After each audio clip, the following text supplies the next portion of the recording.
BlackRock and Ripple. I've been trying to show you guys the game. It's all interconnected. Remember when David Schwartz said, are we going to get the 5% to convert the 95% that are not in crypto? Or are we going to go where the 95% are? In today's video, I'm going to show you how Ripple and BlackRock are partnering. But don't forget, BlackRock, Circle, Coinbase, it's all interconnected. You got Brad Garlinghouse hanging out at the White House. We got Michael Saylor, Strategy B, the largest holder in Bitcoin treasuries. Think about that for just a moment. BlackRock is the number 3 holder in Strategy B, hanging out at the White House, helping policy go through. So it's time to wake up. But here's the thing. My channel is not get rich quick. It is not hype. I want you to really understand what I'm saying. This is like a farmer.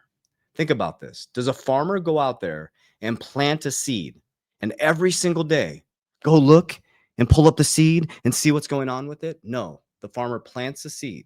They remain stoic. They remain calm. They remain disciplined. They remain consistent. They trust that the sun's going to come up and the sun's going to come down. They know the seed that they planted is going to bear fruit, and they follow the process. That's how investing should be done. But you're not going to go to a farm store and buy a seed that you don't even understand and plant it in a land you don't understand. And that's the problem with investing, is we need to take sovereignty of our wealth. If you can't explain your investment to a 10-year-old, then you should not be investing in it. Think about this simply. Here's how I explained it to my 9-year-old son, Xrp. If you have a bunch of penguins on this side, okay, on an iceberg, and they're going to slide across their belly, you have thousands of penguins on this side, okay, and they need to get to the other side of an iceberg, but there's a piece of ice in the middle. And if the piece of ice is really thin, how many penguins could you get across to the other side? It's like, well, if it's really thin and their bellies are going across, it's going to melt really fast. So what would you need in the middle? He said, well, that would melt. You would need a really, really, really, really, really big piece of ice to get thousands of penguins across. Simple. That's XRP. It's a bridge currency. It has a burn mechanism. So think about that for just a moment. Do you really understand what you're investing in? Are you really seeing the infrastructural change in the financial system, or are you just trying to get rich quick? So I'm going to break down the deep connections, and on the back end of every video, I'm going to share with you my ecosystem. I have an ecosystem I created called Capital DR, cash flow.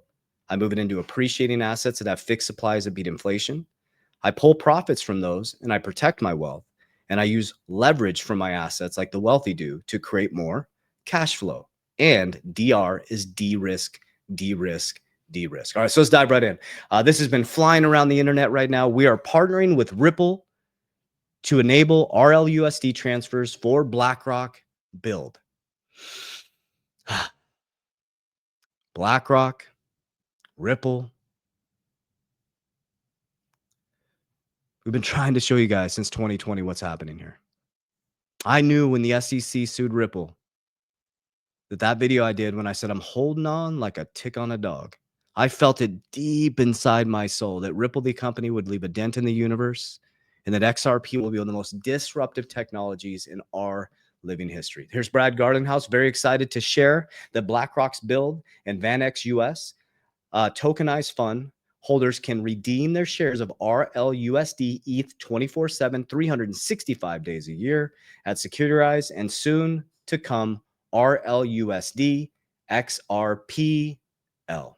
Here's Monica Long, super excited about it as well. Last week, we announced DBS, Franklin Templeton, using RLUSD as a liquid and stable compliant exchange mechanism for tokenized assets and lending and trading use cases. This week, Securitize and RLUSD, a new off-ramp for BlackRock. They're dominating, guys. Ripple will be one of the most disruptive companies in our living history in the financial system. Ripple and Securitize, this is the announcement right here saying the same thing. That's right there on their website, so you can see that. But remember, guys, I've been showing you the game for a long time. Deepening our partnership with BlackRock, Circle. Circle's connected to BlackRock. Coinbase is connected to, it's all interconnected, guys. All that's happening is TradFi, traditional finance, is becoming tokenized. Crypto exchanges are going to become traditional banks. Mark my word, within the next 24 months, you will see that on Coinbase, Ripple will be a bank, Kraken will be a bank. You'll be able to pay your bill pay. You'll be able to operate. You'll get your direct deposit. You can already get your direct deposit in Coinbase, right? You'll be able to get your direct deposit, be able to pay your bills. So now the competition starts. The traditional financial system is working to catch up. That's where all of this SEC bullshit came in. It went for 5 years. It makes no sense, guys. All of a sudden, think about that. ISO went live after 5 years of Ripple being sued by the SEC for a non-egregious case. Guys, it's not like there's these influencers, a flip of a switch. This is being built out methodically, plan, boom, next thing, boom, next thing, boom, problem, reaction, solution. They create a problem in the system, create a reaction in the people, and then the solution is the problem that they created. So latest HSBC rolls out cross-border tokenization deposits starting at Ant International. And we know, again, Ripple has partnered with HSBC. Okay, so we're gonna watch this video right here from Michael Saylor. Michael Saylor's hanging out at the White House with policymakers. So this is where we're at, guys. Okay, we went from the wild west in 2020 to 2023 to everybody flipping. Trump coming as the Bitcoin capital of the world. The crypto president, BlackRock, said we made a mistake. It's actually a flight to quality. No, they didn't. They were already building the ecosystem behind the scenes, distributed ledger technology, on-demand liquidity. Right? The system has to change. So take a deep breath, be the farmer. A farmer wouldn't buy seeds that they have no idea what the crop it's going to grow. So study, study, study. And I'll break down exactly my portfolio and I'll explain it as the farmer. Is Michael Saylor, Strategy's executive chairman. Michael, it's great to speak with you. Yeah, thanks for having me, Morgan. Okay, there's a lot to get to. But first, I do want to start with the fact that there are reports that you were in Washington last week meeting with policymakers about this strategic Bitcoin reserve bill. How are you advising lawmakers right now? How are you advising lawmakers? She's asking, how are you advising lawmakers? Michael Saylor runs the largest Bitcoin treasury in the world. Okay. BlackRock is number 2 outside of Satoshi. BlackRock is a number 3 holder in Michael Saylor's company. I mean, the writing's on the wall, guys. People saying Bitcoin's going to zero, I think it's absolutely ridiculous. It's time to like put the blinders on, not to evil, but get in the middle ground and ask yourself, what feels good to you? I'm going to share with you what I do. I'm not saying you should do that. I'm just being honest with you what I've done, and it works. I don't believe in hype. I don't chase hype trains. I don't chase get rich quick. I have an ecosystem, and I do my decisions based on this type of stuff. Now, and why is the case there to create a strategic reserve? Well, I think Bitcoin's good for the nation, and then the country would benefit. We did buy something like 78% of the entire United States for about $40 million over the past 100 years or so. So I think the United States ought to own a large part of cyberspace, and Bitcoin is the next frontier. What does it do to prices, especially as they've been chopping sideways, even coming off a little bit recently? You know, I think the real story in Bitcoin right now is corporate adoption. We've got a consistent acquisition of Bitcoin by the big ETFs like BlackRock, and that's taking up all the natural supply, and they're doing that on behalf of institutional investors. But these 180 companies that are capitalizing on Bitcoin are buying even more than the natural supply being created by the miners. And that's what I wanted you guys to hear. Okay, Bitcoin only has 5% of its supply left. They're going to mine 450 a day. That's what they mine for the next 116 years. It's not all the supply is not on the market.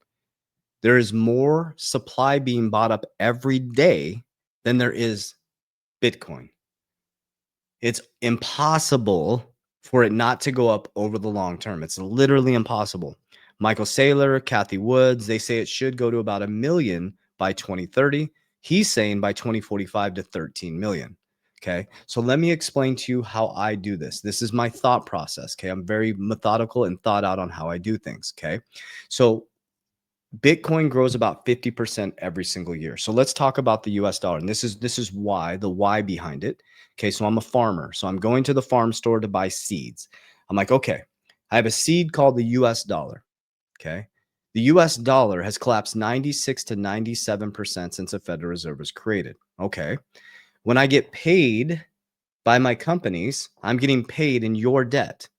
Okay. I take my debt, your debt, and I put it into a bank. And then what does the bank do? They beat inflation. They beat hurdle rates. They take your debt, they pay me in your debt.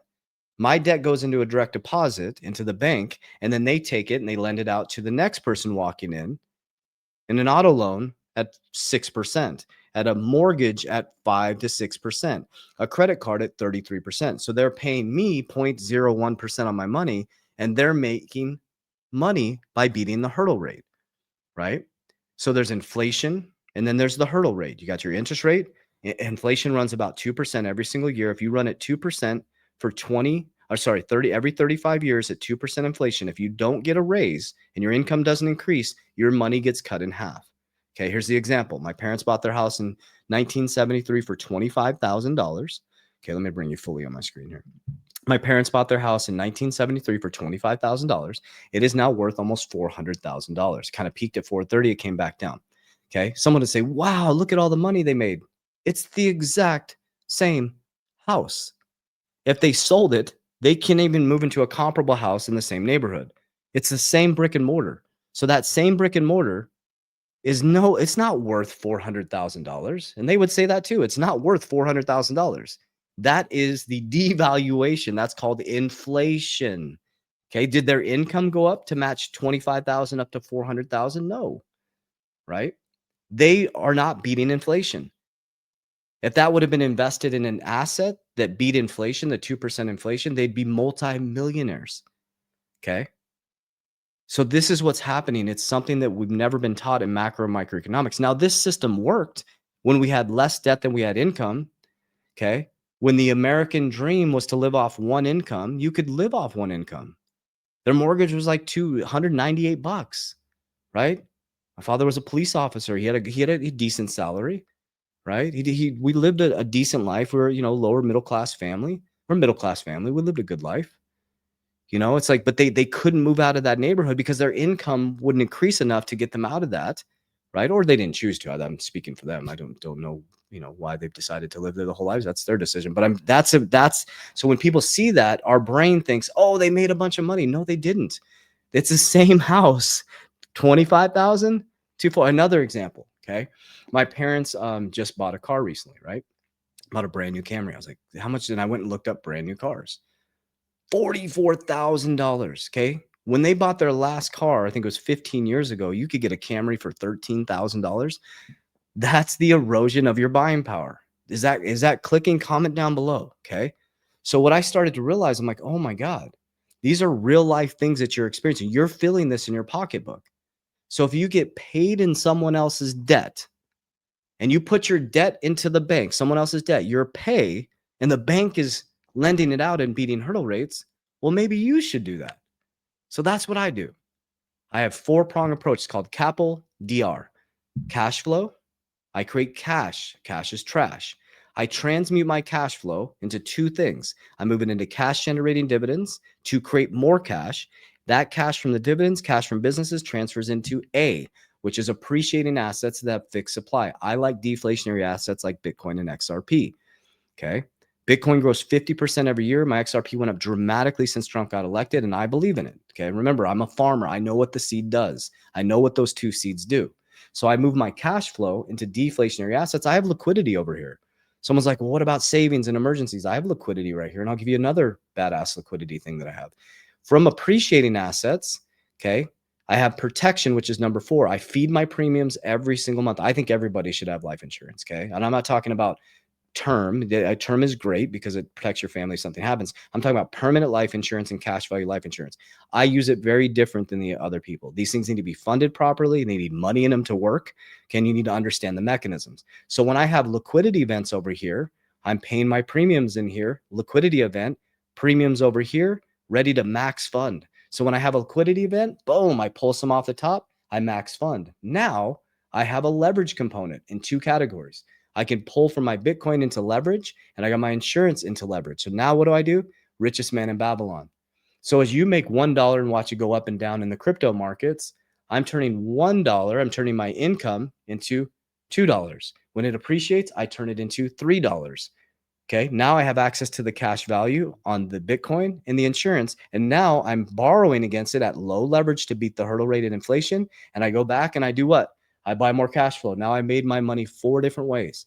$1 went into here, it appreciated. I put the appreciating dollar into here. I leverage against it, created another dollar, richest man in Babylon.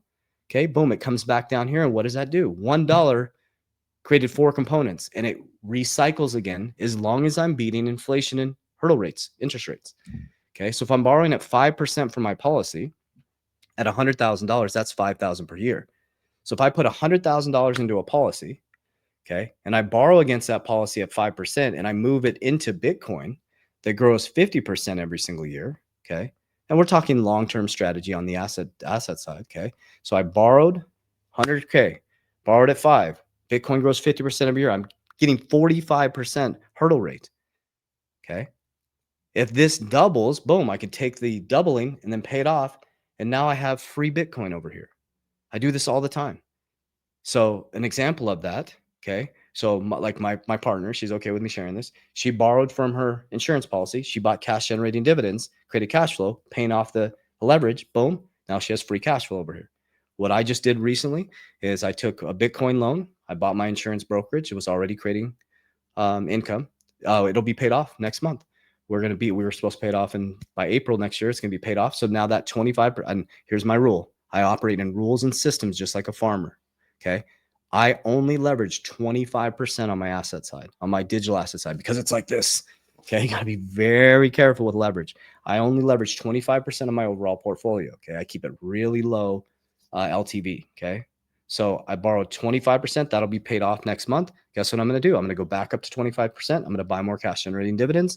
Those dividends will pay that off. And now I have I'll have the firm cash flow that was paid for free by Bitcoin. And I made 36% because I beat the hurdle rate.